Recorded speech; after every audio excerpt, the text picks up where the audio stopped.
And they just let go of their hitting coach, Terry Bradshaw, and now it's Alex Zumelt who takes over here. Alex Zumelt as a hitting coach. He was part of their farmhand and instructional league hitting instructor here. What does that move say to you that the Royals are already kind of tinkering with what's going on with their coaching staff? I think it's, it's just normal human reaction. The game is all about emotions. And I think that the Royals themselves are a very methodical organization. I think they're run by a guy who's really in control of his emotions in Dayton Moore. But I think there's a level of frustration that just goes when you expect and anticipate you're going to make some strides in the right direction, and you're not at all. I mean, their offensive numbers this year, they are 13th in runs scored, 14th in home runs, 13th in weighted run created plus, and their walk rate is near the bottom. Now, they don't strike out much, which is a positive, so they are putting the ball in play some. But I think it's just a level of frustration, and Cliff will know within the course of a clubhouse, Cliff, like, what is this? Like, do you sense this as a player when a hitting coach is getting to a point where, a change needs to be made? Yeah, because we was just talking about the Rays lineup and the averages. You and I was looking. Yeah, you just saw it up on the screen, right? But we also said this: they find a way to win, and when you find a way to win offensively, there's a philosophy in the clubhouse, and the philosophy, whatever that may be, is out there amongst everybody, and we get it done collectively as a group. The group and the message was not getting through. And so what happens is you start having conversations with Mike Matheny. Mike Matheny's starting to ask questions. He's walking around the field. And then you're getting a sort of like a big idea that this is not working. Yeah. And whatever he's preaching is not sort of transitioning to game time.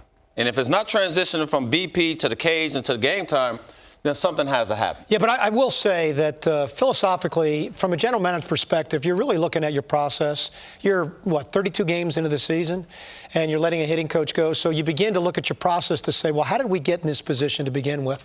And I'd like to just take a step back to say a couple things. Number one, when you're rebuilding, you never know how close you are. You just never know. You think you're getting there, but you just don't know one way or the other. Number two, what Dayton Moore is trying to do, I will tell you from a GM's perspective, it's the hardest thing in the game to do. And what's that? Okay. When you take an organization and you rebuild it from scratch and you climb and crawl, get everybody on the same page, and you get to the pinnacle of the game to win a World Series, that is really hard to do. I mean, the odds against you doing that are very slim.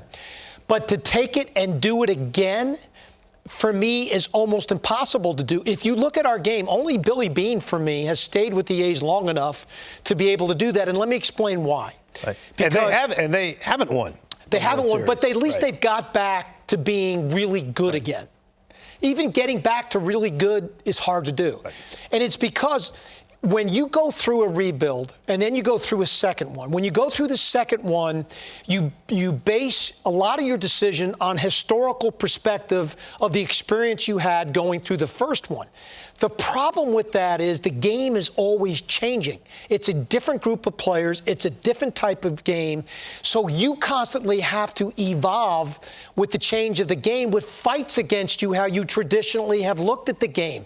That's why it's so difficult for GMs to sustain success over a long period of time within our game. Theo left from Boston to go to Chicago. He left Chicago. David Dombrowski has moved. All the successful guys in our game have realized it's hard to do it in the same place two different times.